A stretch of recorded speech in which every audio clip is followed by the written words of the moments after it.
I originally got this sign at Dollar Tree, the best I remember. And what I had done is I changed it. I think it had something to do with Valentine's. And then I created this love on it in teal to match my decor. With the celebration of 250th anniversary of our freedom in the USA, I'm going to change this up. The first thing I'm going to do though is remove the hooks from off of it because no one actually uses those hooks, and that way I can have it to sit on my shelf. Now this hardware I will definitely hang on to because I can use that on other projects. The hooks alone are very expensive. They're roughly around $3 to $4 each. Sometimes you can find a set, but that ball ensures that whatever you hook on to here, you don't pick the fabric or mess it up. And it just makes that really a breeze. That's why they put the ball on the end versus a tip. And so this will come in handy for another project. And I'll save the screws just in case. I'm going to leave the sawtooth hook on here in case this sign does end up being hung up. But this is what I'm after. I want it to sit on a shelf or mantle or sit about. And if not, like I said, I can still hang it up. The next, I'm going to take and paint this whole piece right here white in order to cover this up and hopefully be able to camouflage the teal color. I love the teal, but I'm changing this up for a celebration scheme. And then this, my idea here is I'm probably going to put some fabric to make it like a flag, and I'm still entertaining decoupage on the outside of this as well. I have my sign, 2 coats of paint on there, and you can see it if you look real close, but I'm not worried about it because what I'm fixing to do will have another coat of paint on here. I'm going to take my pencil and my ruler, and I'm going to line this out. Originally, I was just going to do red and white stripes on here, but now I've decided I'm going to do this upper section here in blue. So I'm putting a pencil line there to keep me straight, and I also am putting a line here because this part will be red, and then the next one will be white. So to help me get my red in the right position, I'm going to use my ruler. And that'll be the beginning of the red again. And I'll just do that all the way across until I get to the end. So this whole section will be blue, red, white, red, white, red, white, red. Perfect. So I got all of my stripes painted on. I got my blue section. I also grabbed me some fabric and I cut it out to fit in here. So I'm going to glue that down, and I'm going to use tacky glue so that it's smoother. The next thing I'm going to do before I glue that down, I'm going to take my paint marker and I'm going to put me stars here. Now my goal is to only put 13 stars here since we're celebrating 250 years. You could write 250-year anniversary, different things. So I think I'm just going to go with stars here for the time being, and that will take care of this one. Now the way I'm going to do those stars is I'm trying to be strategic. Trying to get 50 on there would be a challenge unless I just did some dots. But I think that if I just take and do, the old-fashioned star like we used to do in school, which is still the way that I do stars, and then that way I can just color it in and not have to worry too much. And I think that my marker will carry me until I can get them all on there. So I'm going to do that and I'll come back and show you what I got. Now I did put my 13 stars there and I put 1776, but that is something that can always be redone if it's not liked. I really like just the simplicity of it, and I think that is most attractive. And I'm not going to really overdo it. I just want to go ahead and put my tacky glue in this section for that fabric and have this already in place and let all of this dry real good before I put anything else. I may sand this and just add my sealer, and that way this sign is complete. And it's really all it's going to need. I think this is going to be more than sufficient for this sign, and it just looks so awesome. I'm super pleased, and it definitely is a huge improvement on both ways that I've had this sign. So this makes the third way that I've created this sign. And every time I've reworked this sign, it just gets better and better each time that I've done it and worked with it. So I'm very pleased. The little sign is just really it served its purpose in more than one way, more than one time. It was just a good investment in buying this sign. And I can use the hooks that were on it for another project at a later date. And then when I get this little piece in here, I can just put this aside and allow it to rest and dry real good. And then I can decide what else I want to do. I may just put a sealer on it and leave it just like it is. So now this sign is good and dry. The fabric's good and dry, and the paint is all good and dry.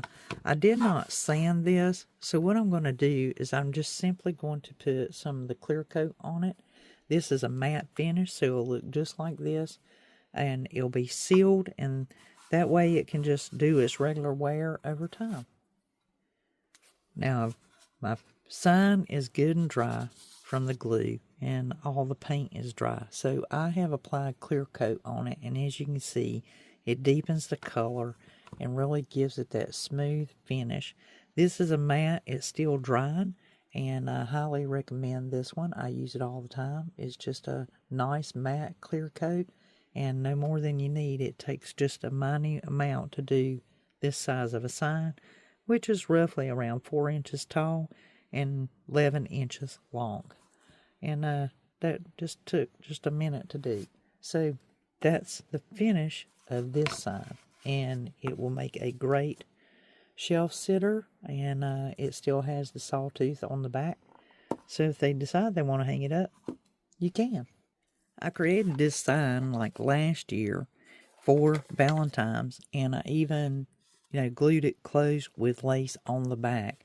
And I thought, well, with weddings and so forth, someone might actually take this up or just enjoy the fact that it's a heart shape. So I'm going to do some alterations to this. I'm not worried about this sign in the center. I can take it off, or I can put something over top of it, which is what I have in mind. But what I am going to do is I'm going to do some sort of kind of roughed painting on here with some blue, red, and maybe even some white. And then I'm going to put something here in celebration of 250th anniversary. I've seen the hearts where they did the red and white stripes, and I absolutely loved it.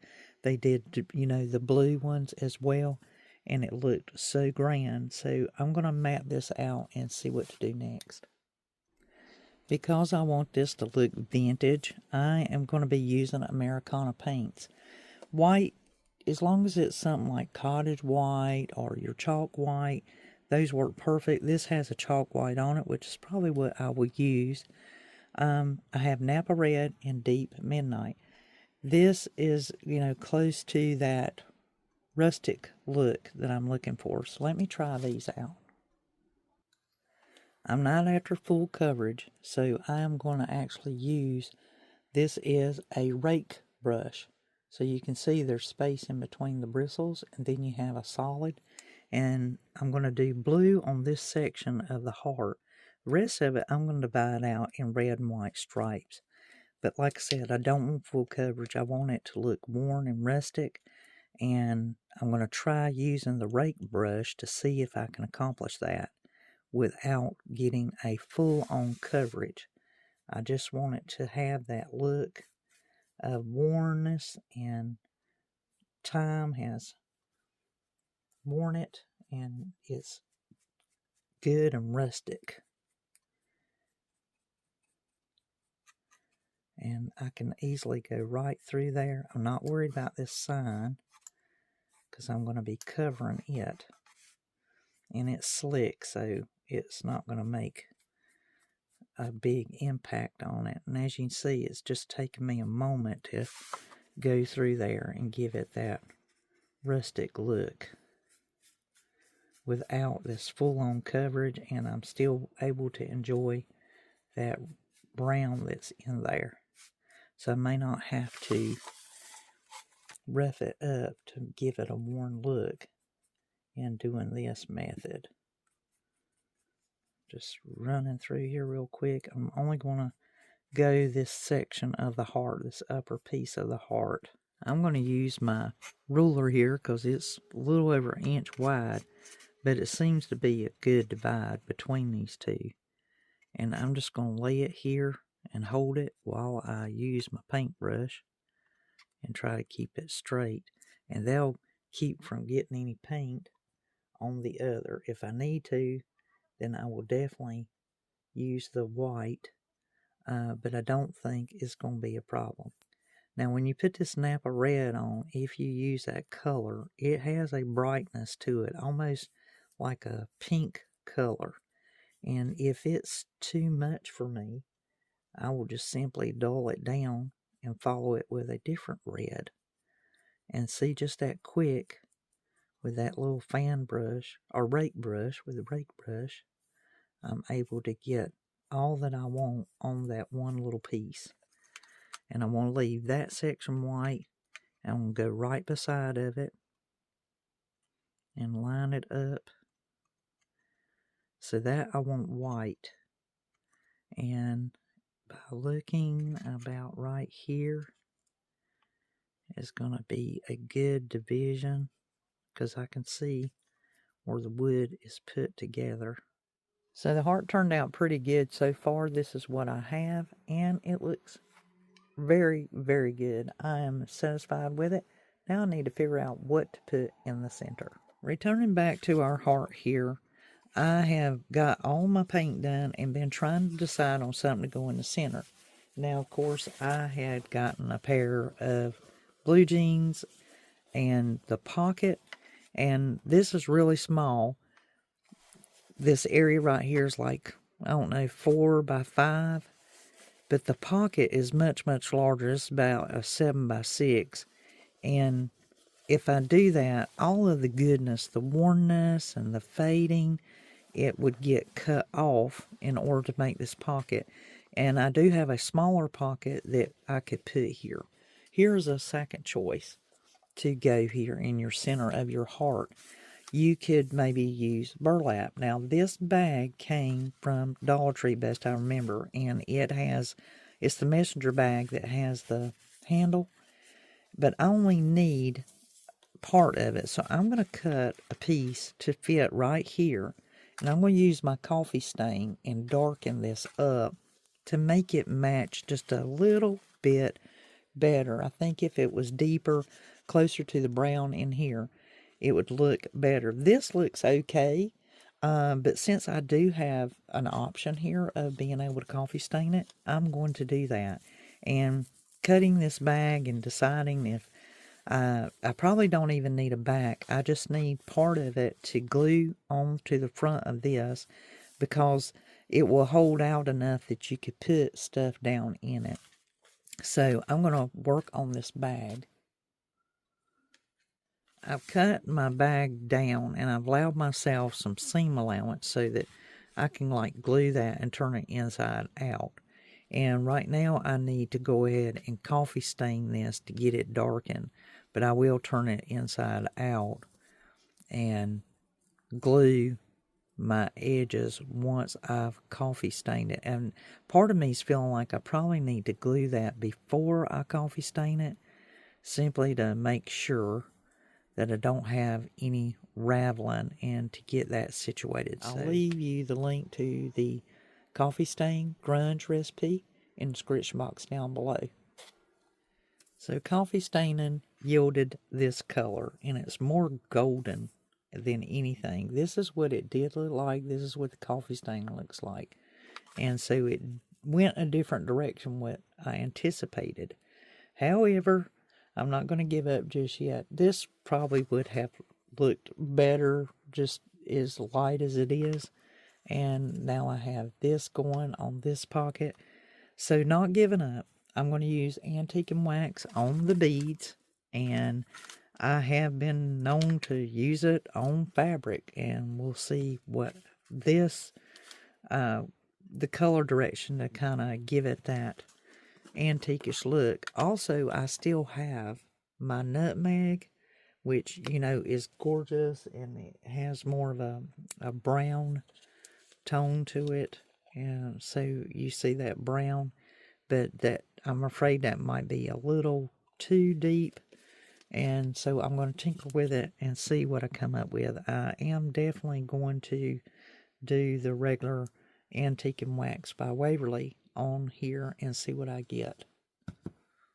Alright, so Antique and Wax just kind of dirty brushed it per se on there, and that's going to help match the tone, because when I did the beads, it's looking okay, and I think it's going to work out. So by the time I glue this on, I can then stick different things in there. I may fill this in with, you know, some craft paper and some Excelsior, and then that way I can stick my flowers and even a candle or something in there. I'll show you what the finished look looks like when I get it all set. But my next step is to glue this on and put these in place, secure them back like they were before, and then of course decorate it. I have this beautiful sheet collage that I put together. As you can see, we have the Cracker Jack Kid, we have a little boy with the flag saying Happy 4th of July, and then we have the famous Norman Rockwell painting of the three kids marching together. And as you can see, this one's stepping on this one's foot, and he's giving them this little face. They each have their flag, and of course they have their little hat. The dog, of course, is all American and really small, you can see in the corner there. So all I've done is create this collage and print these out onto this paper.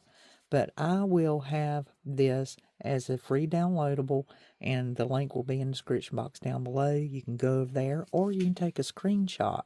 Whenever you do this particular one, let me get it up here. That way, if you want to take a screenshot of this, you can.